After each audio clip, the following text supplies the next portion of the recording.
morning and welcome to another inspiring episode of Good Morning Minute, where we start the day with positive passion, purpose, and a little bit of power. I'm your host, Angelina Mojica, and today's conversation is about our special series in partnership with Empower Her Steps virtual conference, a movement rooted in helping women rise, heal, and walk boldly into the life God has designed for them. Our mission is simple but powerful, empowering life purpose, because we believe that when a woman finds clarity in her calling, everything changes for her family, her community, and for generations to come. So friends, grab your coffee, take a deep breath, and get ready to be uplifted as we dive into real stories, honest lessons, and bold steps towards purpose with today's incredible guest, and that is George Cordoba. Hi, George. Go ahead and introduce yourself to our audience. Yes, how you doing, Angelica? Yes, my name is George Cordoba. Everybody where I was born in Venezuela called me Jorge, but my parents, I don't know why, they actually not only George, but they put the S, Georges.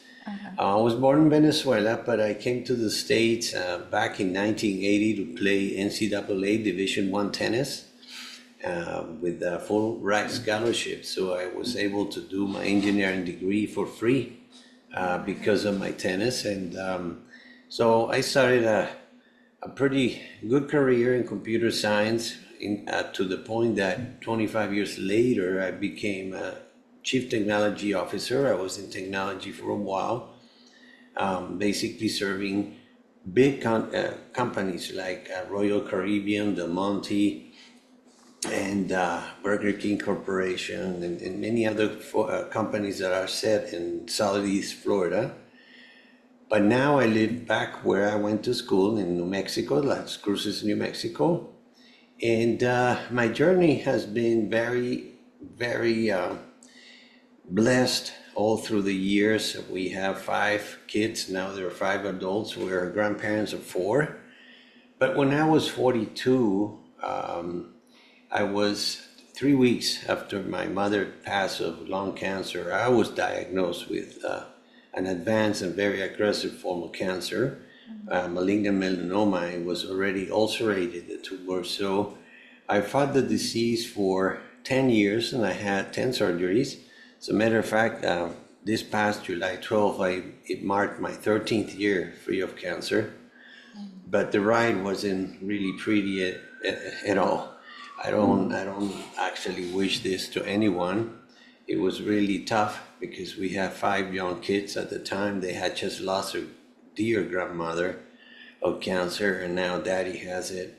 And the oldest was 13, the youngest, the only girl, Claudia, was 7.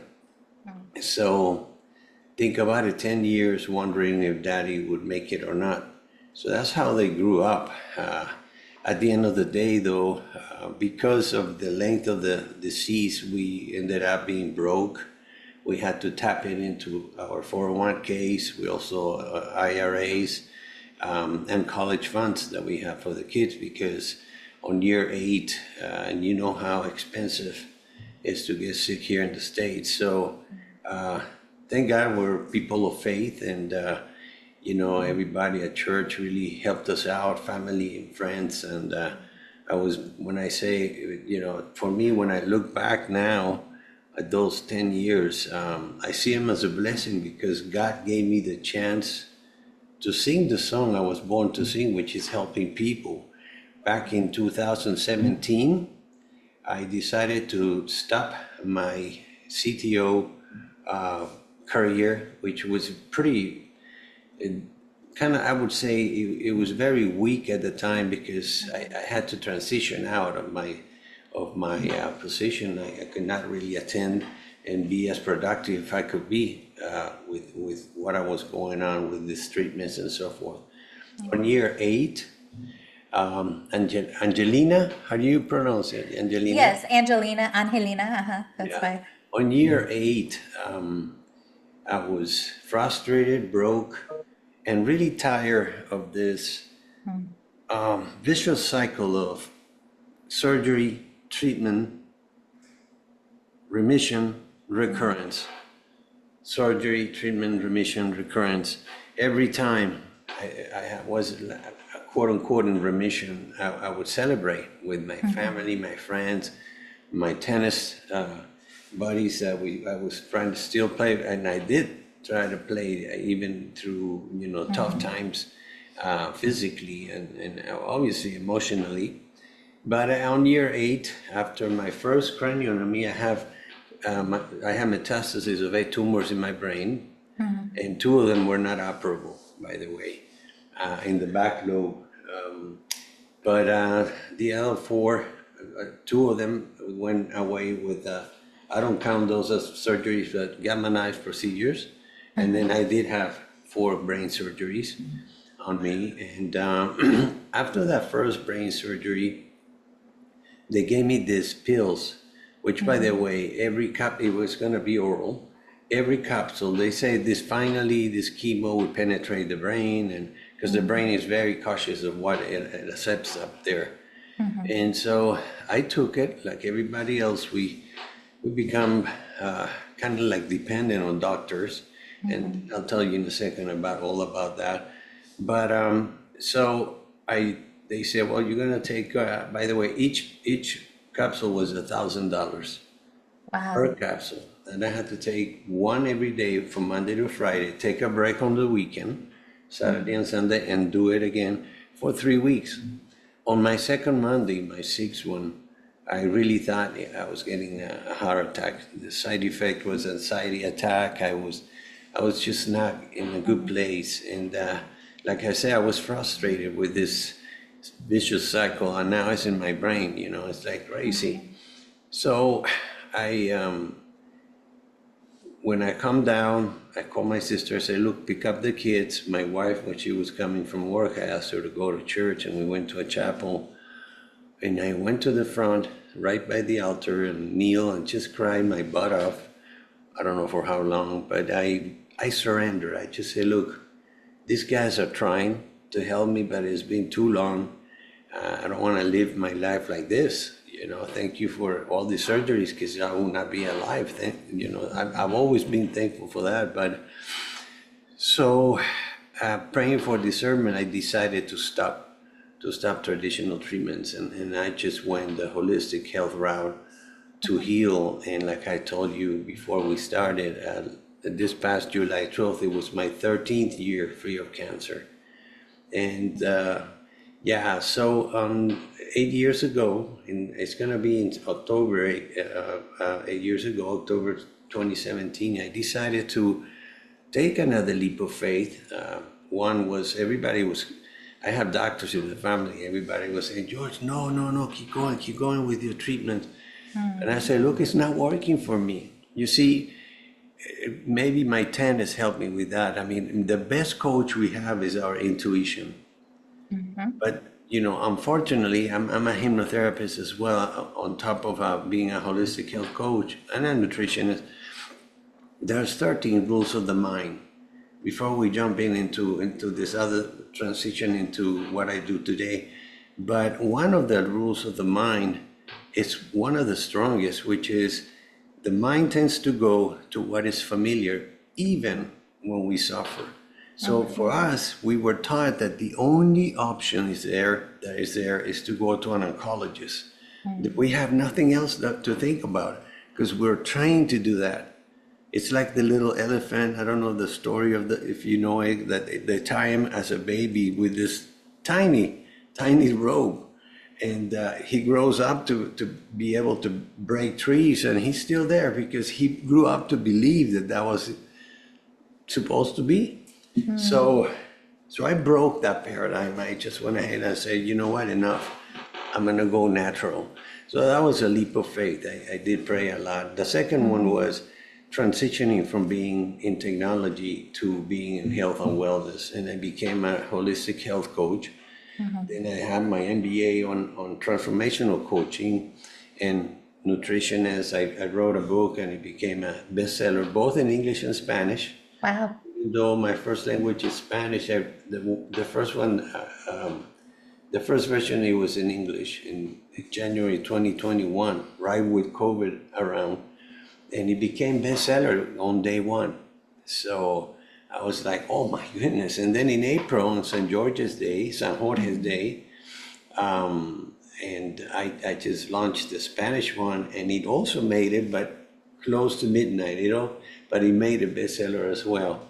So, it's been a great ride for that. And in terms of what I do with that book, it gave me a lot of authority. People, by the way, there's over 8.5 million survivors that did the same as I have done, but nobody knows this. They don't say anything about people that stop all this traditional stuff. So anyway, I have nothing against it. Only 3 of my clients in 8 years almost have decided to go completely natural because they're scared. The belief is that you have to try the other way. So I say, okay, I teach them how to manage their treatments. Many people are just a patient. They go, they wait for the doctor. He has to read or she has to read your records because they have too many patients. Yeah. So I teach them that, and I say, look, see this. I use a lot of the power of the mind. I'll tell you in a second, but I say, look, see this as a weapon. Okay, congratulations, you found a good doctor. They're applying all this stuff for you. However, you need to work on your holistic health. And they don't, what is that? I said, well, holistic health is the treatment of your body, emotions, mind, and soul, rather than just the symptom of the disease. So now you have more weapons to really get back to health. And what happens, Angelina, is that maybe on month 3 from my program, they're starting to feel really good. Way before that, but the doctors start seeing a difference, and they say, "What are you doing? I mean, we're gonna go ahead and lower the chemo because you're doing great," and stuff like that. And so they get really pumped up, and they want to know more about these things. And and one of the things that is very important, and I know you have a bunch of questions. I'm gonna actually start, but I get so excited about this. All Yeah. disease, for you and your audience, all disease are emotional. That's the root cause of all diseases. And they all start on acidic tissues and acidic bodies that have too acidic, internally. So the key is to get rid of that acidity. In other words, balance your pH, and also look for what was it that emotionally got you to get sick. 66% of US adults have 1 to 3 chronic diseases. 1 of 2 men will have cancer, and 1 of 3 women will have cancer. And nobody does anything. Presidents, first ladies since 1988, since Nancy Reagan, and all the other first ladies. Bill Clinton himself tried to, and they quiet them down. There's so much power with you know who. pH starts with pH. Yeah. No, and so George, I appreciate where this conversation is going because I very much agree with holistic healing. Uh, so much so, like I work in the child welfare field, and so working with kids that have had traumatic past. And there are books out there. The body keeps the score. Mhm. Your ACEs, if people aren't familiar with ACEs, but that is how trauma affects Yes. your health, your physical health. Mhm. And the more trauma that you have, the more likely you're going to have physical ailments, right? And the things that you're exposed to. So you're hitting a topic that I'm very familiar about, and I truly believe because um, as a life coach myself, I'm like, okay, what's that internal dialogue? What are we dealing with? What's the belief system? What were we exposed to at a young age Yeah. that brought us to where we are today? And and that's a concept that not everybody jumps on, and not everybody believes in, because it does take a powerful mind and understanding of what we truly can do, through the Holy Spirit, and just with what Amen. God has already given us, but we have to step out of that fear zone, that comfort zone, and really, look into those things. So when did you realize, like you're going through this 10-year process of, this is hitting me, it's, my lows, and then we're getting better. And, so when was that defining moment for you going, oh, you know what? I'm learning something out of this. When did that happen for you? Um, it kind of started to happen like in my fourth year. I had already 5 surgeries at that time, and so, but I kept going through the the belief, the mainstream. I gotta go to my oncologist and all that. And the reason it could have actually been a little sooner. What I did not allow, and this is something to answer your question, the beginning of this.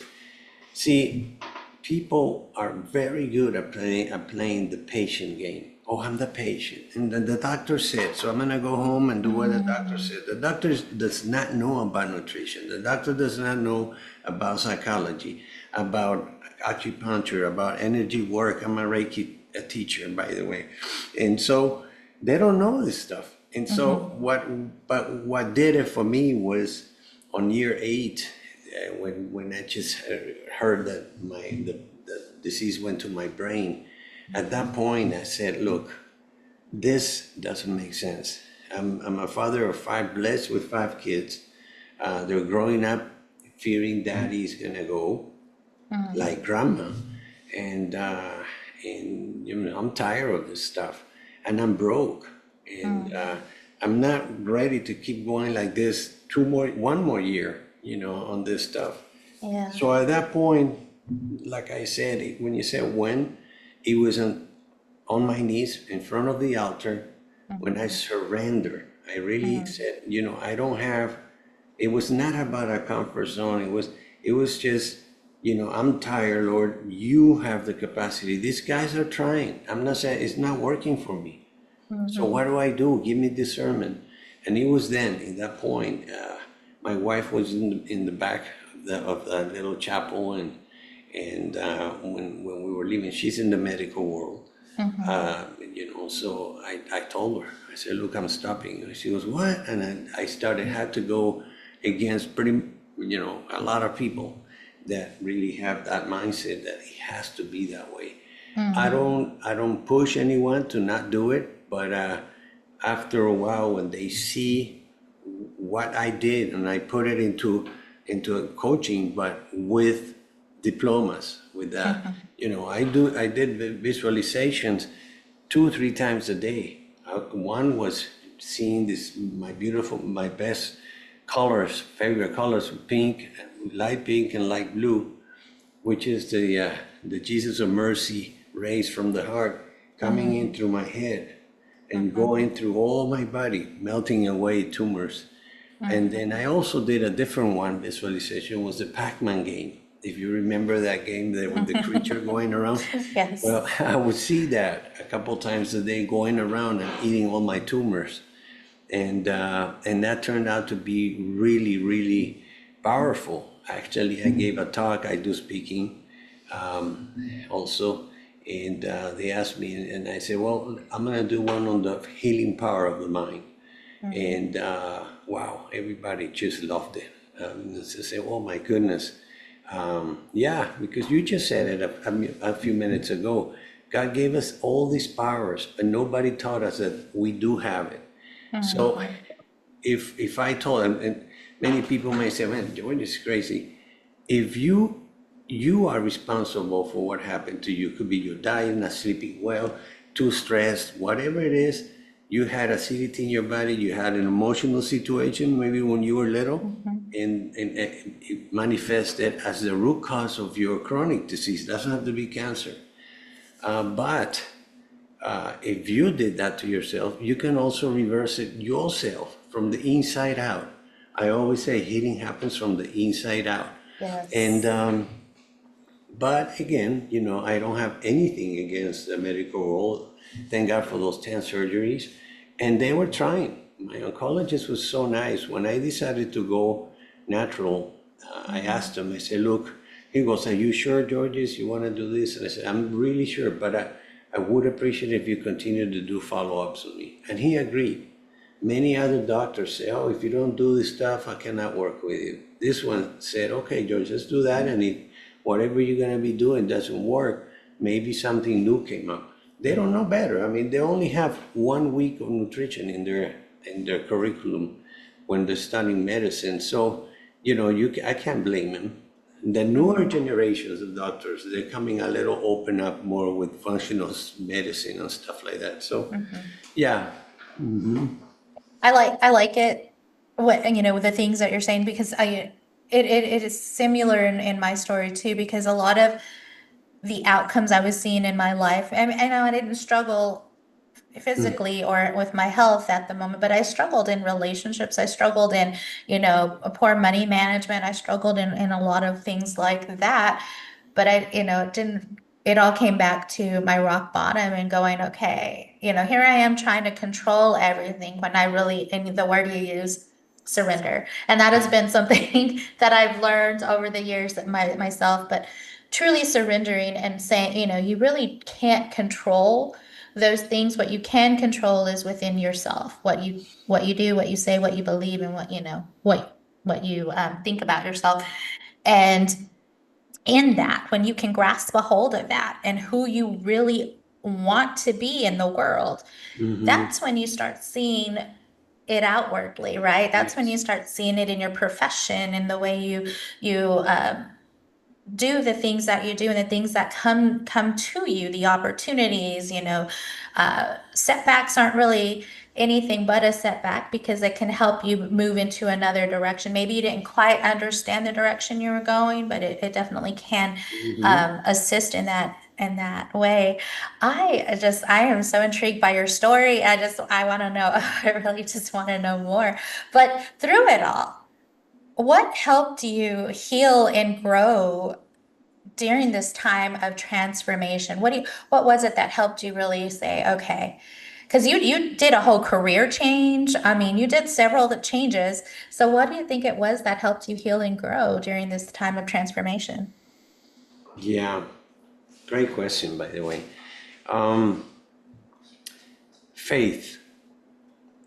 And here it is.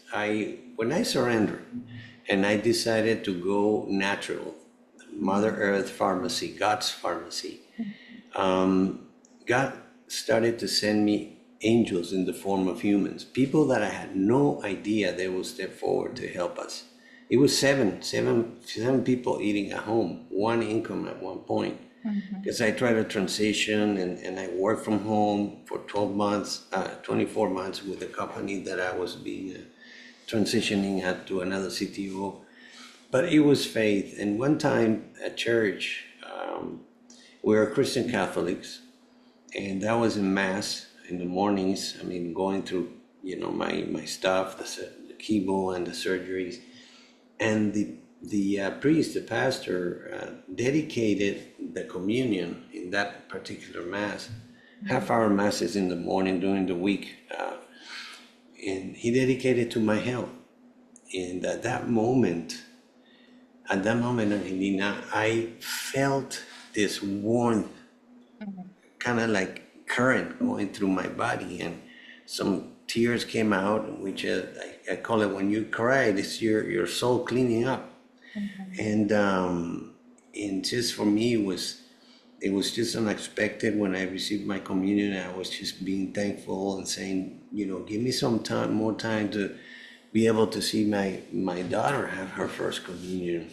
My four boys, be graduating from high school and stuff like that. Simple stuff. Being a better husband, a better Christian. I used to play the piano in one of the Masses, but also I was heading a couple of ministries. Two of them. One, I ended up heading the whole archdiocese in Miami, the Emmaus retreat, and but it was faith. But I was leaving, and I prayed to continue to help people. And this lady, and it was a Spanish Mass, so she says, Jorge. And I turned, and the priest said Jorge also when he was doing the. So I turn and I stopped, and she comes and she goes, look, my name is Miriam. This is your answer here. My name is Miriam, and I want you to do me a favor. And I just pray to help somebody. And I go, yeah, how can I help you? And she said, look, I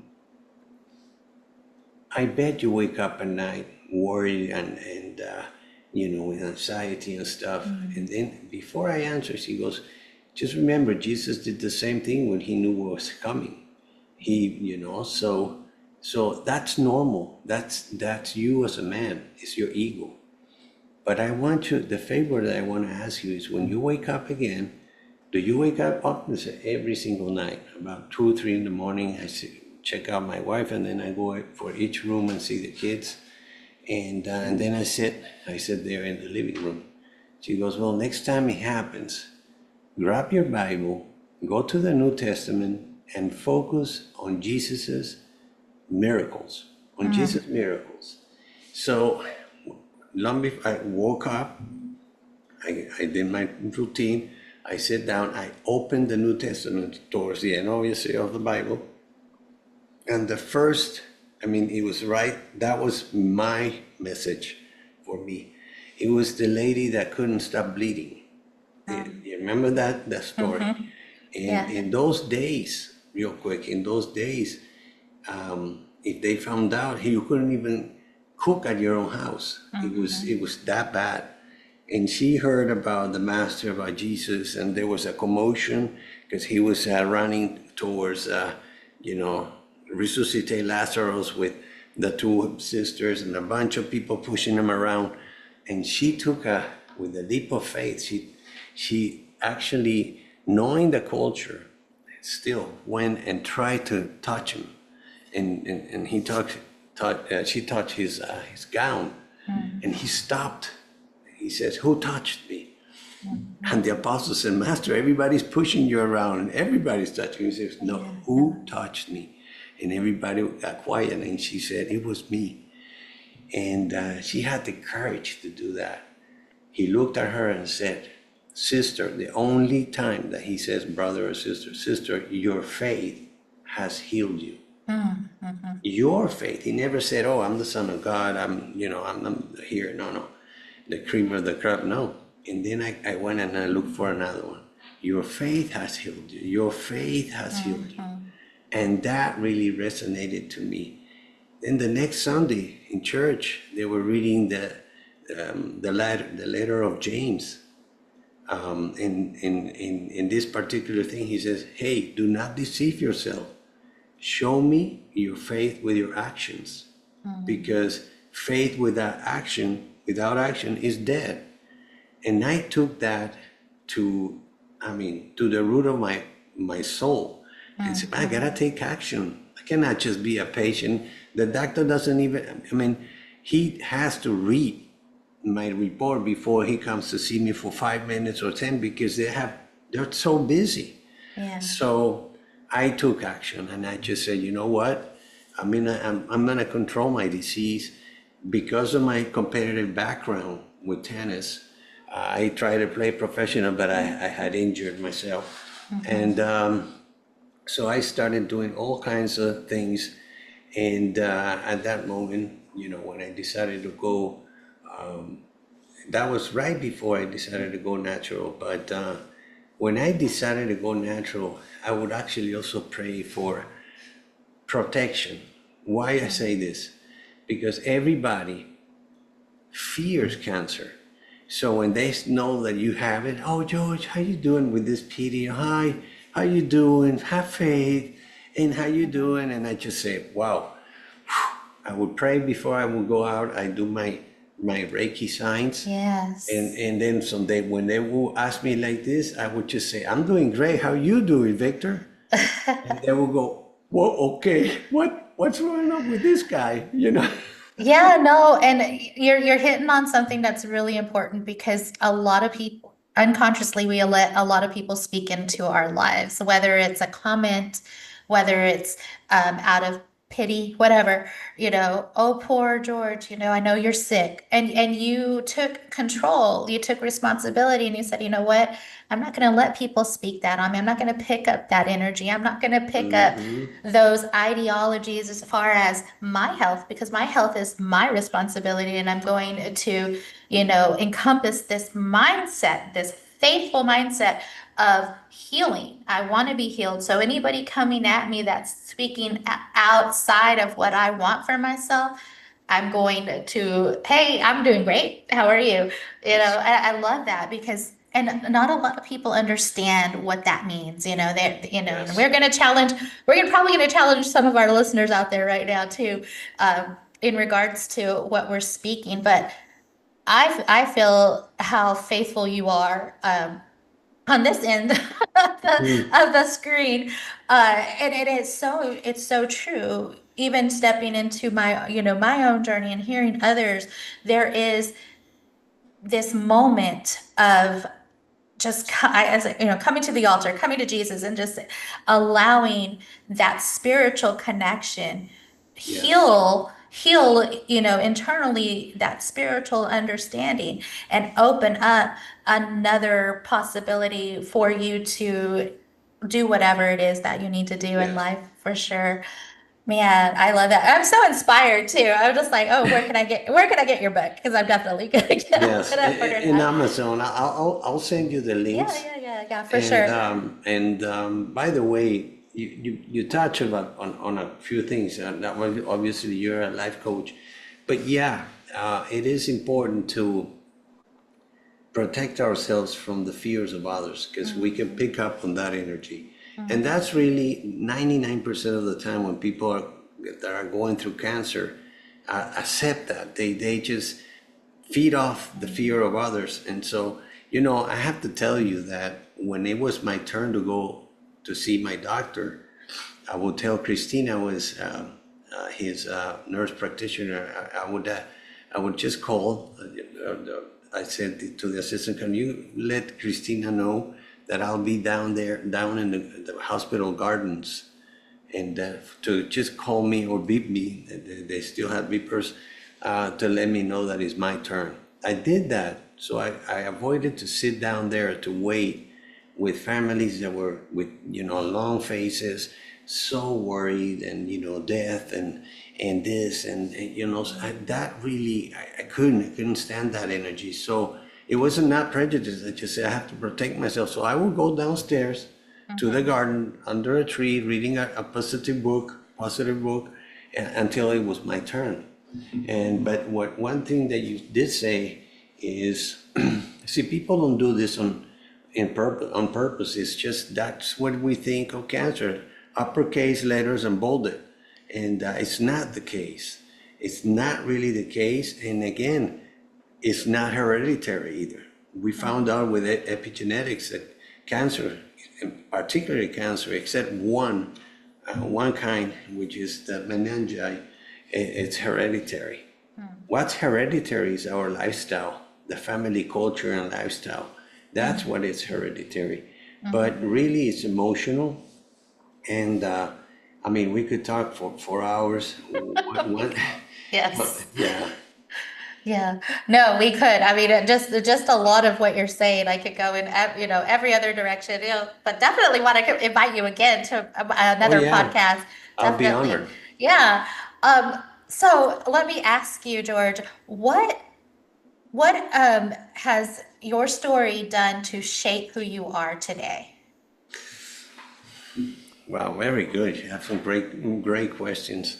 I can tell you're a pro, but also that you've gone through your challenges. I call them mountains. Remember, faith Hmm. can move mountains if Yes. it's as Yes. little as a mustard seed. Hmm. And mountains can be alcoholism, a problem with your weight, a Hmm. divorce, many, a loss of your country, a loss of Hmm. somebody Yeah. that you love.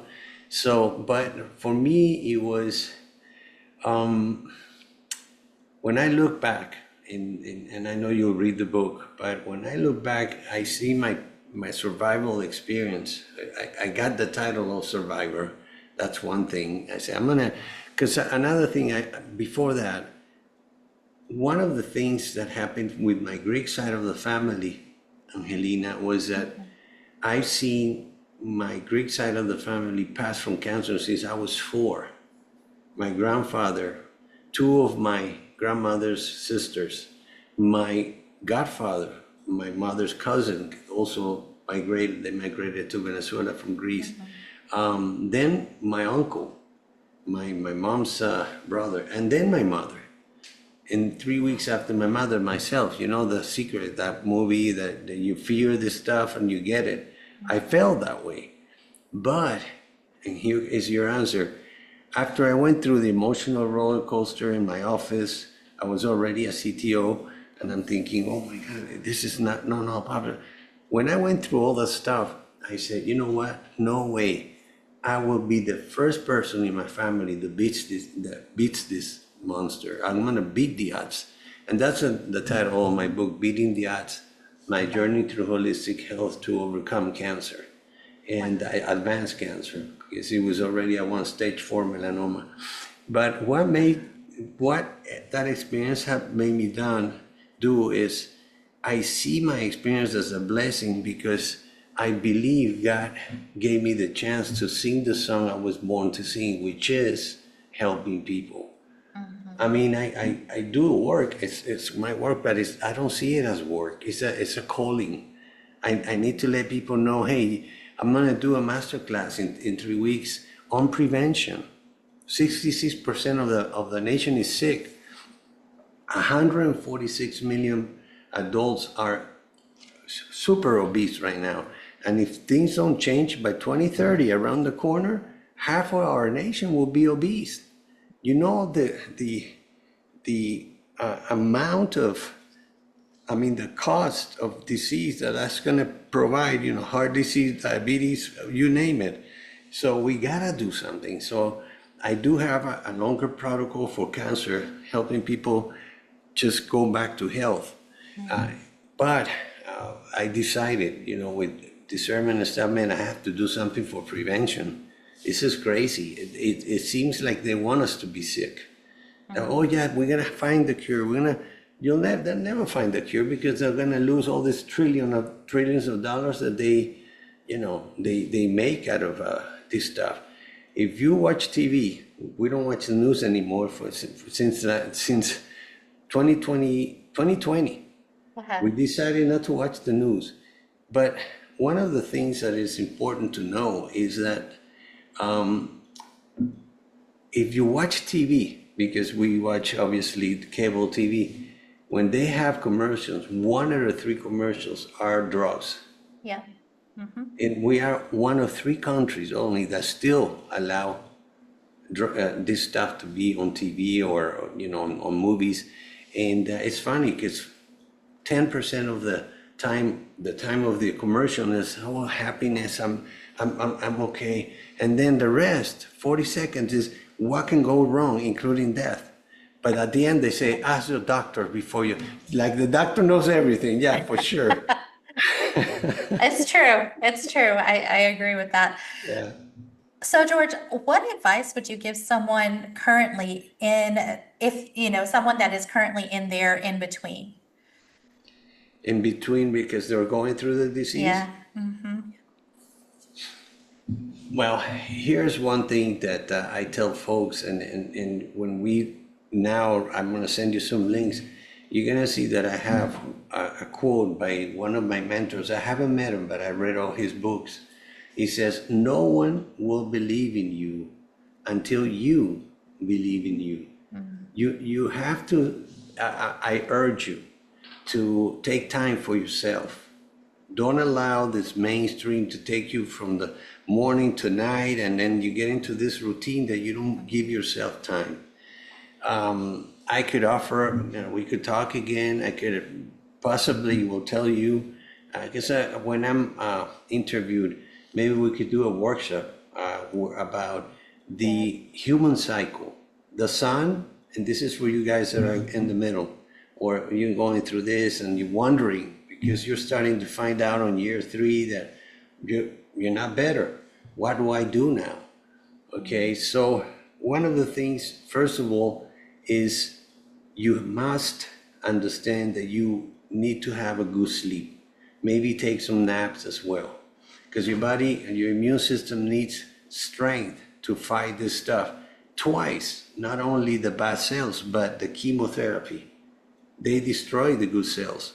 So actually, that's why they say, okay, we're gonna wait now 3 weeks, because they give you a chance to recuperate. If not, they'll kill you. It's venom, it's acidity that you're receiving in there.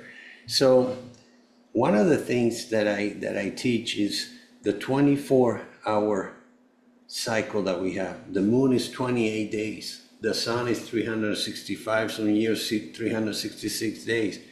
We are 24 hours. And out of those 24 hours, we need to rest so we can detox and regenerate. And that happens when we sleep. But here's what happens. A lot of people don't eat well during the day. So they go home tired. They don't do anything but just watch TV and have a heavy meal because they didn't eat. And they do that about an hour before they go to sleep. So when they go to sleep, now you, instead of your subconscious mind using the energy to detox and restore, it's using it for your digestion. And then that's why you wake up in the morning all sluggish and you're kind of like, oh my God, I gotta go to work for 10 more minutes, because you didn't allow your body, the cycle, to do the proper work. And if you do that day after day after day, sooner or later, your body will send you a medical bill. But if you are in the middle, the best advice that I can give you is look up for emotional stuff that you have even when you were younger. Look into that with humility and find out, because you might see a movie or hear a song and remember something that wasn't so good. And that produces cortisol in your body. Remember, all diseases are emotional. But the key here, and I'm gonna send you guys as a giveaway, a little ebook I wrote. I saw a naturopath when I decided to go natural. The title is A Balanced pH in Your Health. This naturopath told me, George, if you have a balanced pH, you will manage to destroy the environment that these cells strive to duplicate and grow, which is acidity in the body. And if you are not sick, you will not get sick because you have a balanced pH. So part of the giveaway that I'm giving you it's 3 things that you're gonna get there. Angelina, and you too. How to sleep tips, okay? The 13 rules of the mind, so you can actually see. It's amazing. We don't have time for that. We should do it. Yeah. Yes, I would love to. I love to share with people this stuff. That's the rules of the mind and the ebook, which, by the way, in the bottom of the last page of the ebook has a table that shows you what foods are acidic and what foods are alkaline. So you can actually order a plate that is balanced pH. If you're gonna have red meat, which I love, I don't eat it that much, but that's acidic. The red meat is the animal protein of most acidity. Well, then have it with alkaline stuff like a salad, like asparagus and stuff, greens, colors, which are very alkaline. So automatically your meal is pH balanced. Most people, the 66% of people in the United States have an acidic body, and that's why they got sick. And they actually can work their way back to health by just working on that one thing. See it as if you have a pool. If you put too much chlorine in the water, it is very dangerous to go in there. It damages your eyes, the acidity goes through your skin inside your body, your hair and everything, and it's really dangerous. But if you don't put enough chlorine, the water turns green, which is equally dangerous. It has some bacteria that hurts your blood, your red blood cells. So the key is to have it balanced. And that's really, if you're going through the disease, start with that. One last tip, one way to do that happens immediately, take some sodium bicarbonate, or you can get like Alka-Seltzer without the aspirin, and drink at that in the middle of the day in the middle of the afternoon after every meal. And that that alkalines your body. In fact, they're starting to use that in chemotherapies. They put it in the bags. They put sodium bicarbonate, so it's not as acidic. So that's your tip. Wonderful. As we wrap up, I have one final question for you, George. If you could leave just one truth or encouragement with someone listening today who's still trying to figure it out, their life purpose, what would it be?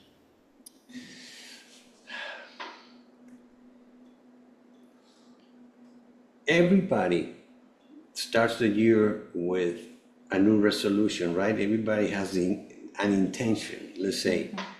But what happens is that 3 months later, only 2% are still going at it.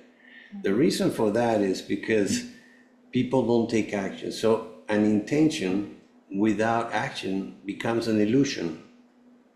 You must take action. Take action. Stay up, like Angelina said before, of your comfort zone. There was a movie called We Bought a Zoo, and I learned about the 20-second rule. That if you, in those 20 seconds, take a step out of your comfort zone, you find out that monster that you thought it was a tiny mosquito. It's like, oh my gosh. And I was all these years like wondering, no, jump out of your comfort zone. Wonderful. Well, George, if any of our listeners wanted to get a hold of you outside of the podcast, how could they do so? Yeah, you can actually email me right now because I'm changing my website at coach.georges and I'm going to spell this because it's called quality of life in Latin. So it's George.Cordoba at Q-U-A-L as in Larry, E, quale, and then altogether, V as in Victor, I as Irene, T-A, qualevita.com. You can send me an email there. And if this interview was 2 weeks from now, my website will be ready again, but with a different URL. But you can do that, and you can also, I'm going to send you, so you can put it on the episode, several links, the giveaway, the link of the book, and also the link of my YouTube channel, which I started reviving, and it's been, very popular. I do a video every Tuesday morning with coaching tips and stuff like that. It's just all about becoming a knowledge broker, and whatever you learn, just share it over there. There's always, people that want to work with me, obviously, and I have several programs.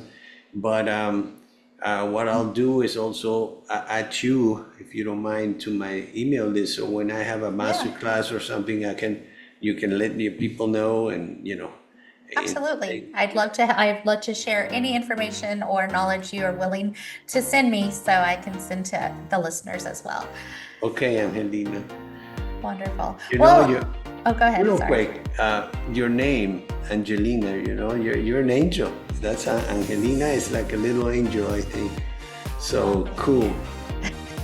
Well, thank you, George, for sharing your heart, your story, and your light with us today. Conversations like this remind us that purpose isn't about perfection.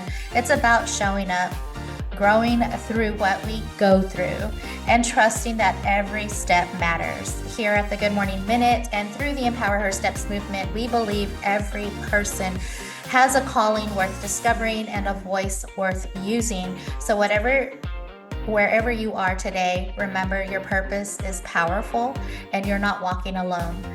All right, friends, until next time, keep rising, keep trusting, and keep walking boldly into the life God designed for you. I'm Angelina Mojica, your host, sending you much love, much peace, many blessings.